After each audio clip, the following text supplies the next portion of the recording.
Good morning friends, my name is Saheen Chandra. जैसा कि आप लोग जानते ही हैं और मैं अपने यूट्यूब चैनल पर आप लोग सभी का जो है कि स्वागत करते हैं। तो आज देखिए बच्चों, ये आप लोगों का बीएससी सेमेस्टर 1 या फिर बीटेक सेमेस्टर 1, ठीक है।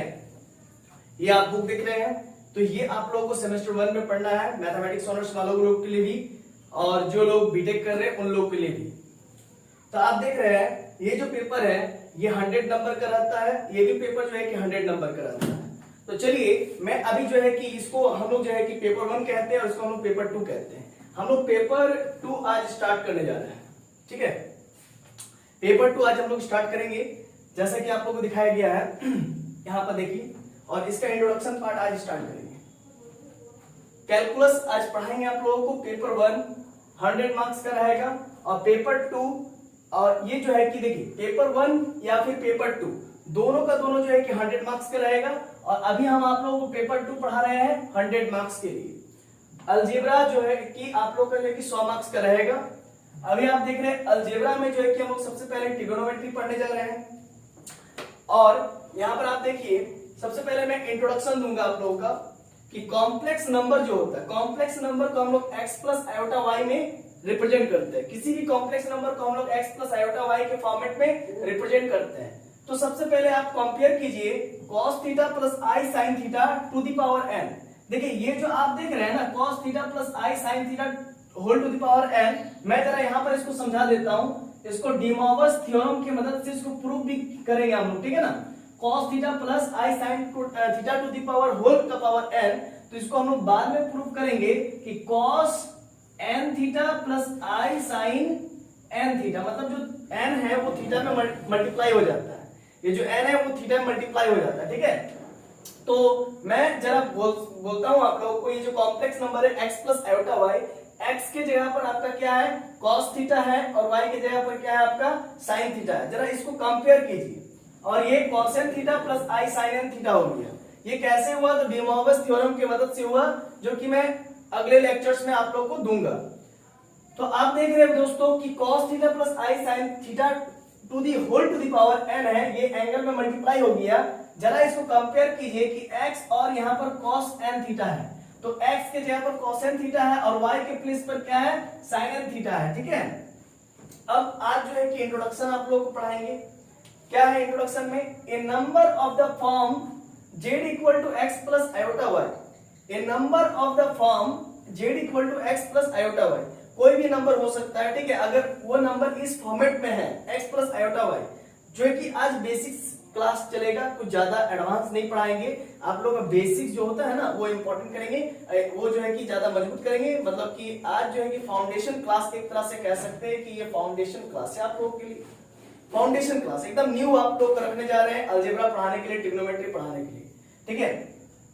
तो a number of the form z equal to x plus iota y, कोई भी नंबर अगर z है वो x प्लस आयोटा y के फॉर्म में अगर है, जहां पर x और y जो है कि रियल नंबर है, जहां पर x और y क्या है रियल नंबर है, एंड आयोटा क्या है इमेजिनरी नंबर। और इसको हम लोग क्या करते हैं, आयोटा को कैसे लिखते हैं? तो रूट अंडर -1 को ही आयोटा कहते हैं, इज कॉल्ड कॉम्प्लेक्स नंबर। अगर इस इमेजिनरी नंबर को दो रियल के बीच में ऐड के थ्रू, एडिशन ऑपरेशन के थ्रू, एडिशन ऑपरेशन के थ्रू जो बीच में देखिए ध्यान दीजिएगा, एडिशन ऑपरेशन के थ्रू अगर हम लोग ऐड कर देते हैं तो इसी कॉम्प्लेक्स, इसको हम लोग क्या कहते हैं तब हम लोग इसको, इस रिजल्ट को क्या कहते हैं कॉम्प्लेक्स नंबर कहते हैं। एग्जांपल देख लीजिए, z equal to x plus iota y है, तो x बराबर आपका 2 है और यहाँ पर y बराबर आपका 3 है। तो ये यहाँ पर आपको समझ में आ गया कि ये एक क्या है कॉम्प्लेक्स नंबर है। अब आगे हम आप लोग से पूछते हैं, चलिए आप लोग बताइए कि 2 एक कॉम्प्लेक्स नंबर हो सकता है क्या? 2 एक कॉम्प्लेक्स नंबर हो सकता है क्या? बोलिए, कोई दिक्कत नहीं, बोलिए ना, कोई प्रॉब्लम नहीं, ठीक है, बोलिए। 2 एक कॉम्प्लेक्स नंबर, जैसे कि 2 हम बोलेंगे 2 कॉम्प्लेक्स नंबर है क्या? तो अभी ये 2 कॉम्प्लेक्स नंबर नहीं है, एकदम ये रियल नंबर है। ये क्या बिलोंग करता है? ये रियल नंबर है, रियल नंबर, ये रियल नंबर है, ठीक है ना। आगे क्लास में आप लोग देखेंगे कि रियल नंबर को हम लोग ऐसे रिप्रेजेंट करते हैं, ये स्ट्रिक्टली रियल होता है, तो ये स्ट्रिक्टली रियल नंबर है ना। आप लोग अभी जो है कि पढ़ क्या है कि रियल नंबर को ऐसे रिप्रेजेंट करना, ऐसे, लेकिन हम लोग हायर क्लासेस में मतलब कि सेमेस्टर 2 से हम लोग स्टार्ट करेंगे ऐसे रिप्रेजेंट करना, ठीक है। तो कहने का मतलब ये है कि 2 एक रियल नंबर है, तो ये तो कॉम्प्लेक्स बन नहीं सकता है। तो क्या मैं इसको कॉम्प्लेक्स के फॉर्म में लिख सकता हूं? हाँ, एकदम लिख सकता हूं, ऑब्वियस सी बात है। देखिए हम कैसे प्रूव कर लेते हैं इसको। 2 + 0 × आयोटा। अब 0 के साथ आयोटा मल्टीप्लाइड में है तो कोई फर्क पड़ेगा? नहीं फर्क पड़ेगा। अरे वैसे ही बात है ना कि 0 से अगर आयोटा मल्टीप्लाई हो जाएगा तो सिर्फ तो 2 बचेगा, तो हमने लिख दिया ना 2 को कॉम्प्लेक्स के फॉर्म में।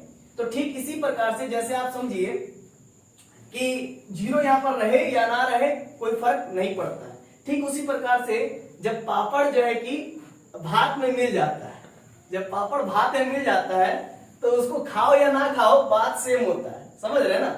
वो मतलब क्रिस्पी टाइप का, आपको क्रंची टाइप का आवाज नहीं आएगा, ठीक है ना? तो उसको खाओ या ना खाओ बात बराबर। ठीक इसी प्रकार से जो है कि 2 या 2 के साथ 0 यहाँ पर रहे या ना रहे कोई फर्क नहीं पड़ता है। तो देखिए हम लोग जो है कि 2 को एज ए कॉम्प्लेक्स नंबर के फॉर्म में लिख दिए, 2 + 0 × आयोटा। क्लियर है? अब मैं कहता हूं आप लोग से, ठीक है ना? अब जरा देखिए क्या 0 इमेजिनरी, देखिए 0 तो इमेजिनरी नंबर है नहीं दोस्तों, ठीक है ना? 0 क्या है? तो 0 रियल नंबर है, ऑब्वियस सी बात है, होल नंबर हो सकता है, ठीक है ना? तो अब मैं क्या कह रहा हूं आप लोग से कि 0 को आप कॉम्प्लेक्स के फॉर्म में लिख सकते हैं क्या? 0 को आप कॉम्प्लेक्स के, हाँ एकदम हम लिख के दिखा सकते हैं। देखिए 0 + 2 × आयोटा, है ना? मतलब ऐसा एज ए हम ऐसा लिखना चाहते हैं कि 0 + 0 × आयोटा। देखिए कोई फर्क पड़ा? 0 में कोई फर्क पड़ा? नहीं ना पड़ा।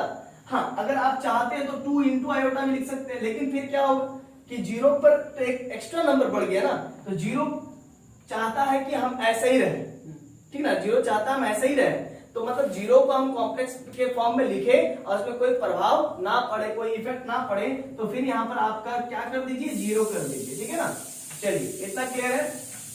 अब ध्यान दीजिएगा आगे, Z1 एक कॉम्प्लेक्स नंबर को रिप्रेजेंट कर रहा है, तो ये x1 + i आयोटा y1 होगा, जहां पर i1 जो है कि जहां पर i जो है आपका क्या होगा? इमेजिनरी नंबर होगा। क्या होगा? Imaginary number. और Z2 क्या होगा? x2 + i y2 होगा, जहां पर y2 एक रियल नंबर होगा, x2 भी आपका एक रियल नंबर होगा, और यहाँ पर x1 और y1 जो है कि आपका रियल नंबर होगा। अब जरा देखिए सेट ऑफ कॉम्प्लेक्स, यहां तक आप लोगों को समझ में आ गया? ठीक है, इसी प्रकार से Z1 एक कॉम्प्लेक्स नंबर है, Z2 एक कॉम्प्लेक्स नंबर है, Z3 एक कॉम्प्लेक्स नंबर होगा, ठीक है? जनरली देखिए ये सब आप लोग को क्लास 11th में पढ़ना था, तो आप लोगों को ट्रिग्नोमेट्री में जो मैं डी मोरवस थ्योरम पढ़ाने जाऊंगा नेक्स्ट क्लास में या फिर उसके अगले क्लास में, जब भी ये सब इंट्रोडक्शन खत्म हो जाएगा, तो जब भी मैं पढ़ाऊंगा तो उस समय आप लोगों को बेसिक्स का जरूरत पड़ेगा। तो मैं हर एक चीज को, जो बच्चा नया है या फिर जो बच्चा 11th नहीं पढ़ा है, तो अभी उन लोगों का सबसे अच्छा मौका है। मतलब ये जो बैच चल रहा है हम लोग का, ठीक है, लाइव क्लासेस चल रहा है, ये बहुत अच्छा मौका है। और आप लोग जो है कि एक लास्ट आपके पास अपॉर्चुनिटी बनती है जिसमें आप अच्छा से सीख जाइए, ठीक है? अभी नहीं सीख पाएंगे तो फिर बाद में फिर दिक्कत होगा आप लोगों को, ठीक है, आगे की क्लासेस में। तो सेट ऑफ कॉम्प्लेक्स नंबर, यहां तक आप लोग समझ गए? सेट ऑफ कॉम्प्लेक्स नंबर को जो है कि हम लोग Z1 Z2 Z3 dot dot dot, देखिए आप जानते हैं सेट ऑफ नेचुरल नंबर जो होता है, सेट ऑफ नेचुरल नंबर, या फिर आप ऐसी जो जैसे आप फैमिलियर है, अभी एन से ही फैमिलियर है, तो सेट ऑफ नेचुरल नंबर को हम लोग क्या लिखते हैं? 1 2 3 डॉट डॉट डॉट डॉट चलता रहता है, ठीक है ना? बहुत इन्फिनिटी तक जाएगा, ठीक है ना? इन्फिनिटी तक जाएगा। तो ये सब नंबर्स को हम लोग क्या कहते हैं? नेचुरल नंबर कहते हैं, ठीक है? होल नंबर की बात करें तो ये एक प्रकार का सेट बना रहा है ना। सेट किसको कहते हैं आप लोग को मालूम है, ठीक ना? वेल डिफाइंड कलेक्शन को हम लोग सेट कहते हैं। यहाँ पर देखिए 1 भी वेल डिफाइंड है, 2 भी वेल डिफाइंड है, और रिपीटेशन नहीं अलाउ होना चाहिए, रिपीटेशन अलाउ नहीं है। अगर मान लीजिए इसी नंबर में, नेचुरल नंबर में, सेट ऑफ नेचुरल नंबर में अगर हम 1 और 1 को एक साथ रिपीट कर दे और फिर 2 लिख दे, तो फिर ये नहीं होगा सेट, क्योंकि यहाँ पर रिपीटेशन इज नॉट अलाउड कहता है, लेकिन यहाँ पर रिपीटेशन अलाउ हो गया, रिपीटेशन हो गया यहाँ पर ना, तो ये दिक्कत है। तो इसीलिए हम लोग जानते हैं ये क्या है? सेट ऑफ नेचुरल नंबर से, ठीक है? और आप लोग ऐसे और भी बहुत सारा कर सकते हैं। ये क्या? सेट ऑफ होल नंबर से 1 0 1 2 3 डॉट डॉट डॉट, ऐसे ये सब सेट ऑफ होल नंबर, ठीक है? तो अभी मैं क्या कहता हूं, सेट ऑफ कॉम्प्लेक्स नंबर आपको अगर लिखने आप चाहते हैं तो लिखेंगे कैसे, वो मैं बताने जा रहा हूं। Z1 Z2 Z3, जहां पर Z1 भी कॉम्प्लेक्स नंबर है, Z2 भी कॉम्प्लेक्स नंबर, Z3 भी डॉट डॉट डॉट, कहां तक जाएगा? Zn कॉम्प्लेक्स नंबर तक जाएगा। We denote the set of complex number by C. तो हम लोग सेट ऑफ कॉम्प्लेक्स नंबर को क्या लिखेंगे, सी से रिप्रेजेंट करेंगे। मतलब सी इक्वल टू क्या लिखूंगा मैं, Z1 Z2 Z3 Z4, ठीक है, डॉट डॉट डॉट Zn, ठीक है। तो ये क्या हो जाएगा, देखिए डॉट डॉट डॉट लगाने का भी जो है कि 3 डॉट ही लगाते हैं। आप बोलिए क्यों लगाते हैं 3 डॉट, तो 3 ही डॉट लगाते हैं क्योंकि एक सॉफ्टवेयर है मैटलैब, मैट्रिक्स में भी देखिएगा उसमें डॉट डॉट डॉट का आप लोग काम करते होंगे, ठीक है ना, क्लास 12 में। तो उसमें हम लोग डॉट डॉट डॉट 3 बार ही लगाते हैं, क्योंकि अगर आप लोग को अभी से ये चीज सिखाया जाता है, बस मतलब क्लास 12 से, क्लास 11 से ही या क्लास 9 10 से ही आप लोग को जो है कि मैथ में ये चीज सिखाया जाता है कि 3 ही डॉट लगाया जाता है। क्यों, क्योंकि अगर आप पहले से सीखे हुए हैं और अगर आप क्या करते हैं कि आपका कंप्यूटर भी है, मतलब कहने का मतलब आपका एमएससी में कंप्यूटर भी है, ठीक है, तो उस केस में क्या होता है कि आप मैथमेटिशियन हैं प्लस आप जो है कि सॉफ्टवेयर मैथमेटिशियन है। मतलब आप क्या करते हैं कि कंप्यूटर के क्षेत्र में मैथ्स का सॉफ्टवेयर, तरह तरह के आप सॉफ्टवेयर बनाते हैं। तो उस केस में अगर आपके पास तो कुछ ना कुछ नॉलेज होना चाहिए मैथ्स का, अगर आपके पास नॉलेज है तभी आपको उस काम को करने के लिए दिया जाएगा। तो उस केस में अगर आपको ये सब नॉलेज नहीं रहेगा तो हम लोग तो जानेंगे चलिए 3 डॉट लगा देंगे, 4 डॉट लगा देंगे तो कोई प्रॉब्लम नहीं, लेकिन कंप्यूटर तो समझ नहीं पाएगा, क्योंकि उसमें तो एक सिस्टम है, उसमें जो हम लोग डाले हुए हैं वही वो समझता है, जो उसमें प्रोग्रामिंग किए हुए वही वो समझता है, तो फिर उसको प्रॉब्लम होने लग जाएगा। तो इसीलिए हम लोग 3 ही डॉट दिखाते हैं, ठीक है ना। अगर कोई बच्चा पूछे कि 3 ही डॉट क्यों दिखाते हैं तो उसका रीजन मैं बता दिया। जेड बराबर अगर आपका कॉम्प्लेक्स नंबर है तो x प्लस आयोटा y इस फॉर्म में रहेगा, और जहां पर x आपका रियल पार्ट होगा, y आपका इमेजिनरी पार्ट होगा। क्लियर है, मैं इसका एग्जांपल लिख दिया हूं 2 प्लस 5 आयोटा, और भी आप ले सकते हैं, 2 के जगह पर कुछ भी ले सकते हैं, 5 के जगह पर कुछ भी ले सकते हैं। जहां पर आपका 5 क्या है, इमेजिनरी पार्ट है कॉम्प्लेक्स नंबर का, क्योंकि i के साथ है, और आपका 2 क्या है, तो रियल पार्ट है कॉम्प्लेक्स नंबर का, ठीक है ना, समझ गया ना। तो यहां तक क्लियर है। तो अब जरा देखना है कि conjugate of a complex number क्या होता है, ठीक है। तो जरा देखिए conjugate of a complex number, ठीक है।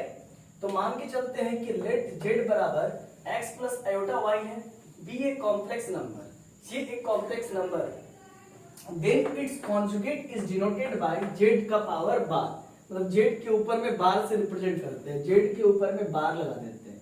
तो ये क्या होता है, conjugate of a complex number. And defined by, इसको हम लोग डिफाइन करते हैं z के पावर बाय, मतलब बार, z के ऊपर में बार लगा देते हैं। और जरा देखिए z आपका x प्लस आयोटा y है, तो सिर्फ इसके इमेजिनरी पार्ट में क्या होगा, नेगेटिव हो जाएगा। जरा देखिए यहाँ पर नेगेटिव हो जाएगा। तो बस इतना ही है कॉन्जुगेट का मतलब, ठीक है। चलिए अब सपोज कीजिए किसी का कॉन्जुगेट निकालिएगा तो वो z हो जाएगा। मतलब जरा देखिए आपका कॉन्जुगेट क्या आया था, x माइनस आयोटा y है। अब इसी का फिर दोबारा कॉन्जुगेट आप निकाल देंगे तो ये हो जाएगा x प्लस आयोटा y। तो ये x प्लस आयोटा y क्या है, तो वो z है, ठीक है, ये z है। तो जरा देखिए z का कॉन्जुगेट निकालेंगे तो वो क्या हो जाएगा, z के बराबर हो जाएगा, ठीक है। यही चीज हम बताएं, इसको आप साइड में लिख लीजिए। अब जरा देखिए z का, इसका मतलब यही हो गया कि z का conjugate x plus iota y आएगा। देखिए यहाँ पर हमने इस चीज को प्रूफ किए, ठीक है। अब क्या है कि तीसरा नंबर में z इंटू जेड का कॉन्जुगेट, z एक कॉम्प्लेक्स नंबर है, उसी का कॉम्प्लेक्स नंबर का कॉन्जुगेट अगर लेते हैं तो z आपका x प्लस आयोटा y है, और z का जो कॉन्जुगेट है वो क्या है, x माइनस आयोटा y है। तो अब जरा देखना है ये कैसे क्या हो रहा है। तो इसमें a प्लस बी आप लगा दीजिए, a माइनस बी, वहां पर मैं फॉर्मूला लिख दिया हूं a minus b, a plus b का a square minus b square, उसी की मदद से x square minus iota y का होल स्क्वायर। तो एक्स स्क्वायर आयोटा का स्क्वायर क्या हो जाएगा, -1। जरा देखिए आयोटा बराबर आपका क्या है, तो रूट अंडर माइनस आई, इसका अगर हम स्क्वायर कर देते हैं तो रूट अंडर -1 का स्क्वायर हो जाएगा, और -1 के पावर रूट का मतलब हाफ होता है, ऊपर में हाफ लग जाएगा, और इसका होल स्क्वायर।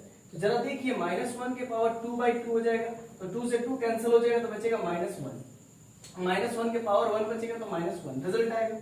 तो इसीलिए हमने यहाँ पर -1 निकाल दिया, माइनस माइनस क्या हो जाएगा प्लस, तो ये इसका रिजल्ट हो जाएगा। अब आगे देखते हैं modulus of a complex number. ये क्या होता है, z इक्वल टू, मॉडुलस का मतलब होता है एब्सोल्यूट वैल्यू, ठीक है, मतलब रिजल्ट वैल्यू, ठीक है।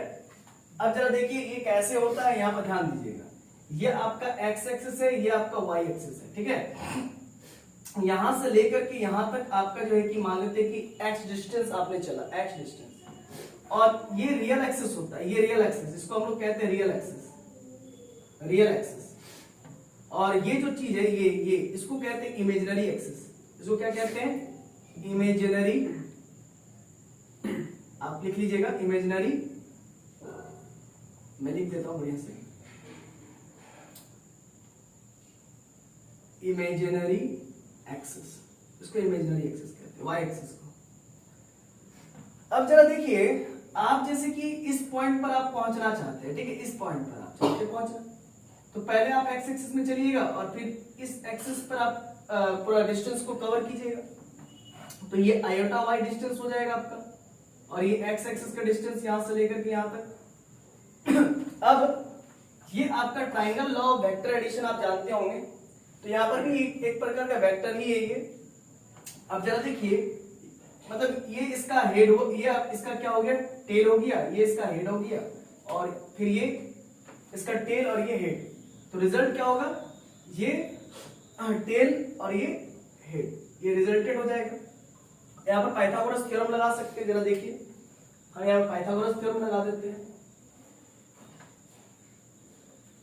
चलिए, पाइथागोरस थ्योरम क्या कहता है कि h square equal to p square plus b square, है ना, हाइपोटेनस का square plus equal to perpendicular square plus b square. Hypotenuse आपका क्या है, इसको O मान लीजिए, इसको आप A मान लीजिए, इसको आप B मान लीजिए, ठीक है। ट्राइंगल AOB पर बात कर रहे हैं, तो हाइपोटेनस आपका OA हो जाएगा, OA का स्क्वायर इक्वल टू परपेंडिकुलर आपका AB का स्क्वायर, और बेस आपका क्या हो जाएगा, OB का स्क्वायर।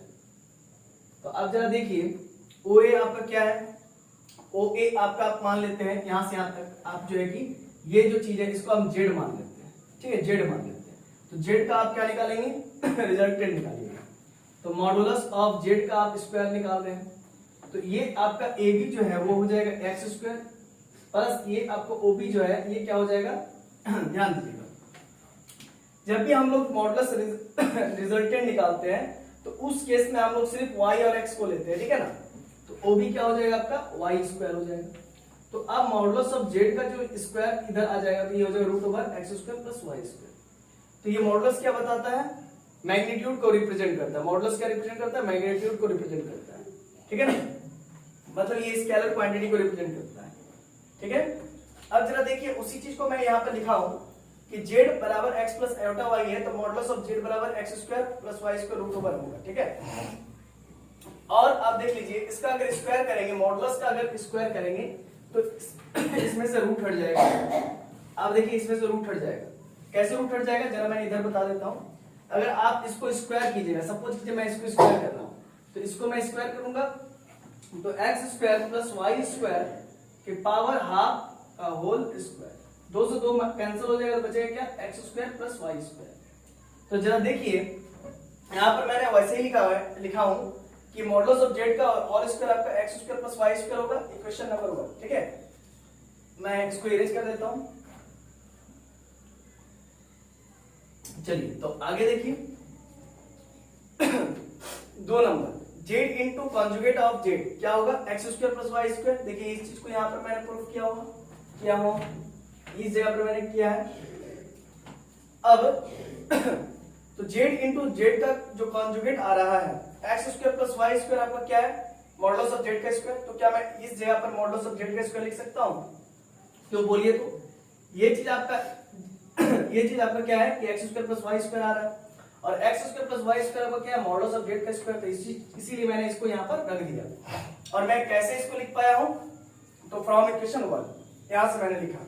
अब z प्लस z का कॉन्जुगेट निकालूंगा, तो z बराबर आपका x प्लस आयोटा y है, प्लस कॉन्जुगेट ऑफ z क्या है, x माइनस आयोटा y है, तो आयोटा y और माइनस आयोटा y कट जाएगा और 2x बच जाएगा। और ये जो 2x है, 2 इंटू ये जो x क्या था, ये रियल पार्ट था कॉम्प्लेक्स नंबर का, तो इसलिए मैंने लिख दिया कि 2 टाइम्स ऑफ रियल पार्ट या फिर 2 इंटू रियल पार्ट, ठीक है।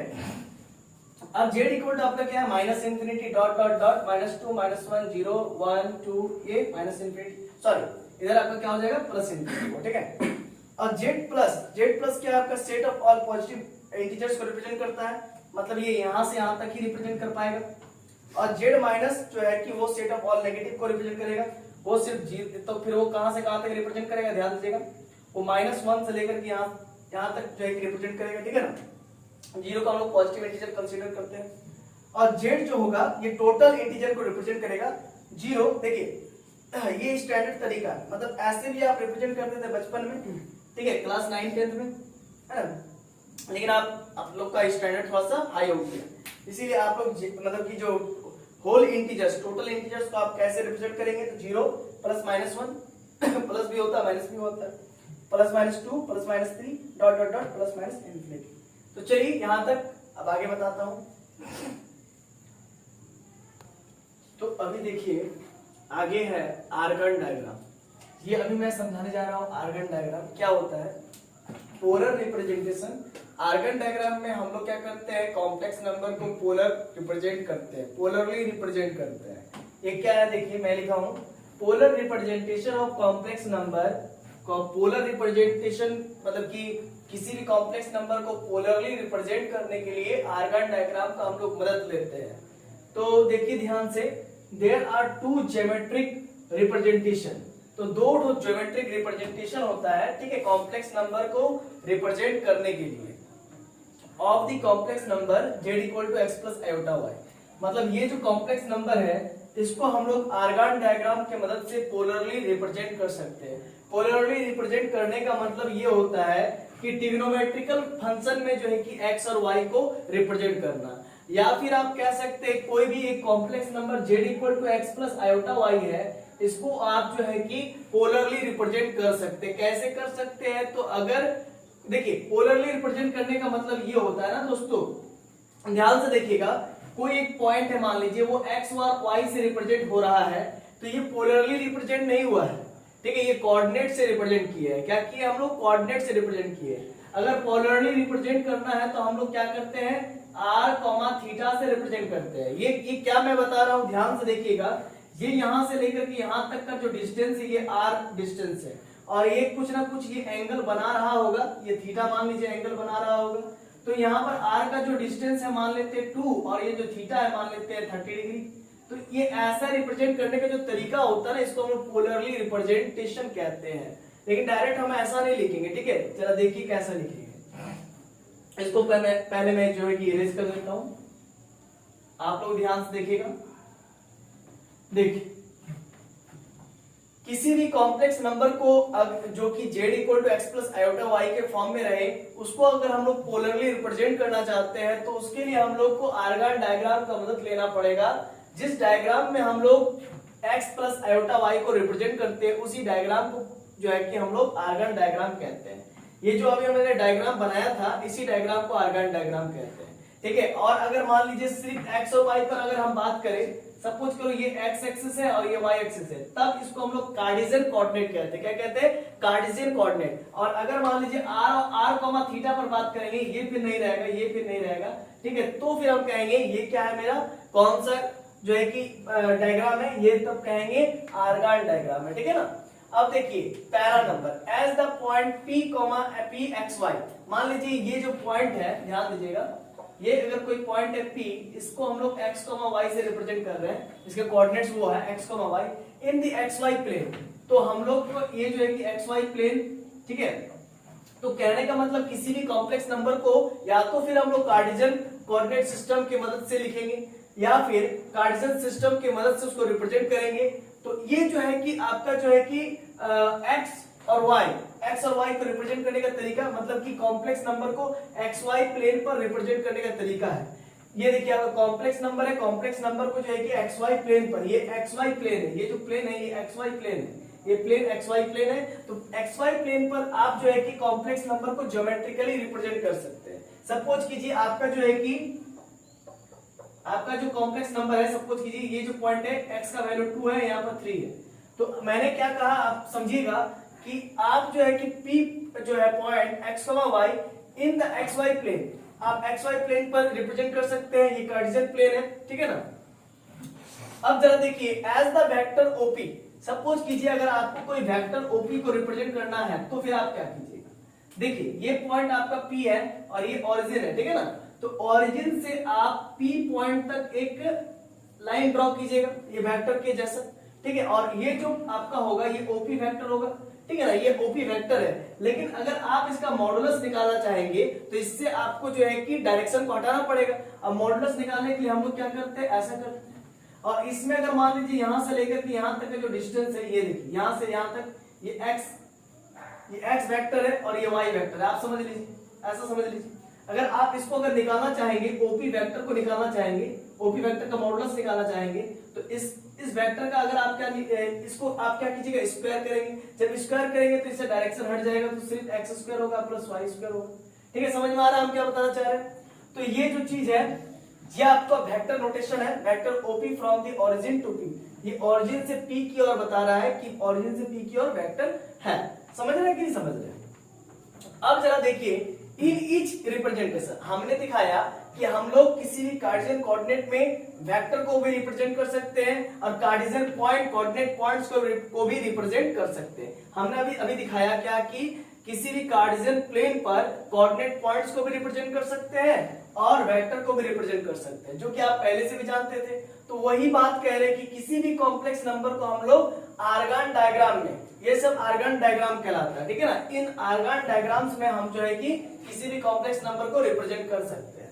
इन ईच रिप्रेजेंटेशन, हर एक रिप्रेजेंटेशन, दी एक्स एक्सिस, हर एक रिप्रेजेंटेशन, चाहे आप ये वाला रिप्रेजेंटेशन बोलिए एक्स वाई प्लेन का रिप्रेजेंटेशन या फिर वेक्टर रिप्रेजेंटेशन बोलिए, ठीक है ना। तो हर हालत में क्या होगा, तो जो एक्स एक्सिस होगा ना वो एक्स एक्सिस क्या कहलाएगा, रियल एक्सिस कहलाएगा। और ये वाई एक्सिस क्या कहलाएगा, ये जो वाई एक्सिस इसको हम लोग इमेजिनरी एक्सिस कहेंगे, ठीक है ना। अब जरा देखिए both representations are Argand diagrams. ये दोनों रिप्रेजेंटेशन जिसमें हम लोग वेक्टर को भी रिप्रेजेंट करते हैं और जिसमें हम लोग कार्टेशियन पॉइंट्स को या फिर आप कह सकते हैं कोऑर्डिनेट पॉइंट्स को रिप्रेजेंट करते हैं, उन दोनों रिप्रेजेंटेशन के जो रिप्रेजेंट करने का जो तरीका है जिसमें वो रिप्रेजेंट होते हैं, जिस प्लेन को रिप्रेजेंट होते हैं उस प्लेन को आर्गन डायग्राम कहते हैं, ठीक है ना।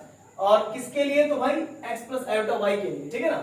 अब जरा देखिए in terms of the polar coordinates, अगर आपको पोलर में पोलर कोऑर्डिनेट चाहिए, देखिए आप जो है कि थक चुके हैं कि एक ही चीज में कि x y लिख करके किसी भी पॉइंट को आप x, y लिख के थक चुके हैं, ठीक है। तो अब थकने की जरूरत नहीं है, इसको हम लोग पोलरली भी रिप्रेजेंट कर सकते हैं। देखिए जरा देखिए कैसे, तो z बराबर अगर x प्लस आयोटा y ये आपका कॉम्प्लेक्स नंबर है, तो x की जगह पर r cos थीटा पुट करेंगे और y की जगह पर r sin थीटा पुट करेंगे और r को कॉमन निकाल लेंगे cos theta plus i sin theta, ऐसे हम लोग रिप्रेजेंट कर सकते हैं। लेकिन सर ये कहां से ले आए, ये अपने मन से कैसे आप लिख सकते हैं, प्रूफ दीजिए सर, मैथ में तो प्रूफ होता है ना। तो भाई प्रूफ दे रहे, चलिए देखिए ध्यान दीजिएगा।